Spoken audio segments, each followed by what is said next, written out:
Hi everyone, today I'm going to be reviewing the Tesla Model 3 which I recently got. An amazing car, and I just thought today I will talk about the 5 favorite things I liked about the car and 5 things I thought could be improved about the car. I chose the Model 3 mainly because of the range available in its price bracket, and for what you get is the best, I think, in its price range. I ordered it on the 16th November 2020 and I got a delivery appointment on the 20th of November, so it was 4 days after I ordered, which is pretty quick when I have read on forums that people are waiting for 2 or 3 months for their VIN and delivery appointment. I was quite lucky there. I collected at Thorpe Park, London, which was a pretty pleasant collection experience. And I'll be doing another video on how I came to the decision on how comparing all the other EVs in the market, and a lot to talk about efficiency rates and charging and battery capacity, so look out for that. Let's get straight into it.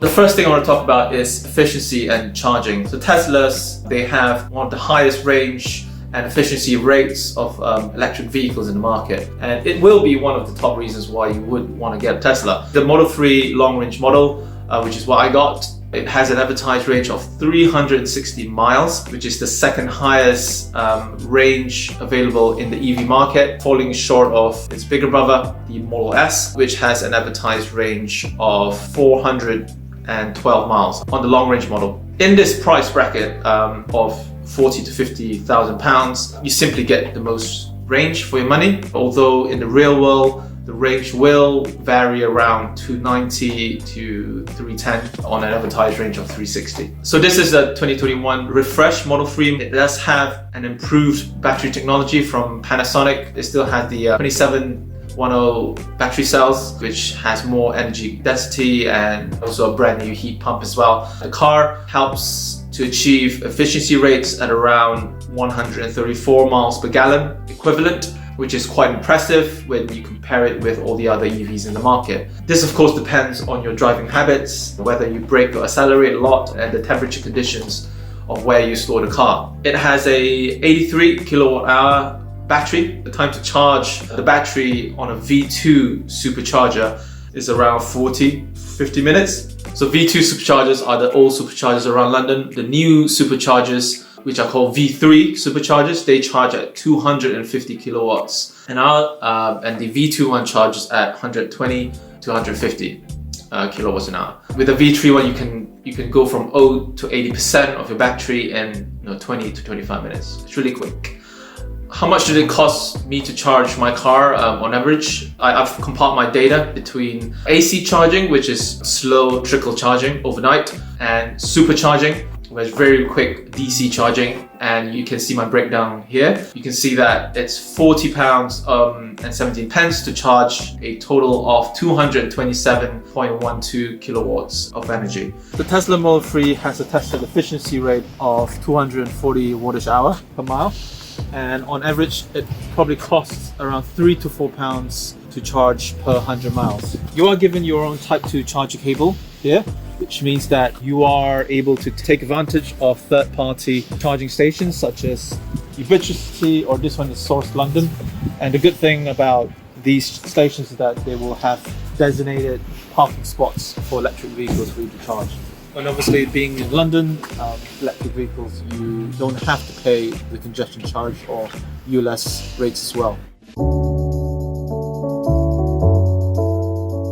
The Autopilot and regen braking they're probably my favorite features of the car. What it does is that it helps you accelerate and brake whenever it's appropriate by itself.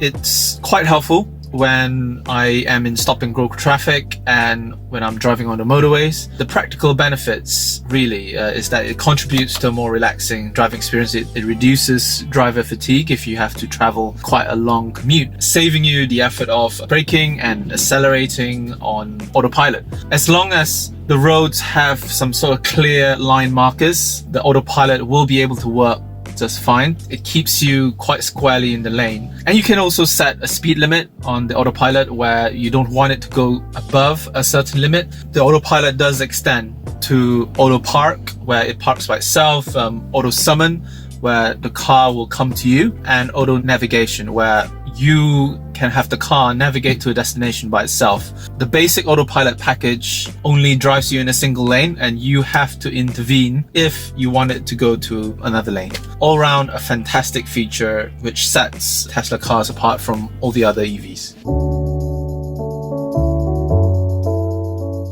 Well, the third thing that I quite like about the car is its connectivity. Now, it has keyless entry, which means that you can install the app on your phone and enable auto lock, which means that when you walk up to the car, it will unlock by itself, and when you leave the car, it locks by itself. So essentially have passive entry and passive locking as well. It's quite helpful because whenever you leave the car and enter the car, you don't really need to do anything. You also can control various functions with your smartphone, and if you don't have a smartphone, you're always given 2 key cards to use. Key cards will be able to unlock and lock the car as well. From the phone, I can control the air conditioning, the seat heating, I can check the battery, check the range on the odometer, I can check where the car is and the location. For example, my friend is driving it and I want to see where my friend is at, I just simply check the app and I can see how far the car is at and when is it arriving. The new Model 3s, which are being made in Shanghai now, if you ordered one,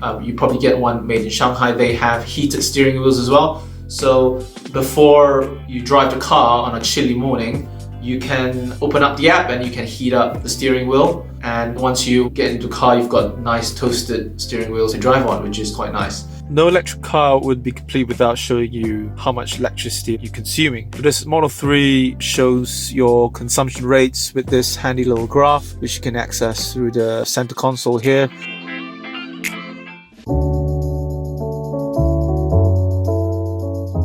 Fourth thing I quite like is the screen functionality. The screen is really quite slick, it's fast, the UI is done really well. The Model 3 has a total of 8 cameras and 12 ultrasonic sensors around the car, giving you a complete 360 view of the car while you're on the road. You also get screen distance warnings when you're parking or reversing. Air conditioning is extremely powerful when you play with it and it's hidden. Whereas, in conventional cars, you have sort of large air vents across the dashboard. The dash cam is on the top of the windscreen and it is always recording when you're driving. You have a memory stick which stores all your dash cam footage. The side and rear view mirrors are smart mirrors, which means that they auto dim when there is high glare light coming from behind the driver. This helps increase safety and reduce driver fatigue, especially on long journeys and where there are a lot of freeway driving involved. The final thing I like about a car is the white seats. They look really, really nice in the Model 3, pairing with the red. It makes the car look airier, more spacious and brighter as well. And the leather is synthetic leather. Tesla being an environmental friendly company, they use polyurethane for the material in its leathers. It's hydrophobic, meaning that it repels liquids quite easily. Where there are spillages on the seats, it's quite easy to clean it really.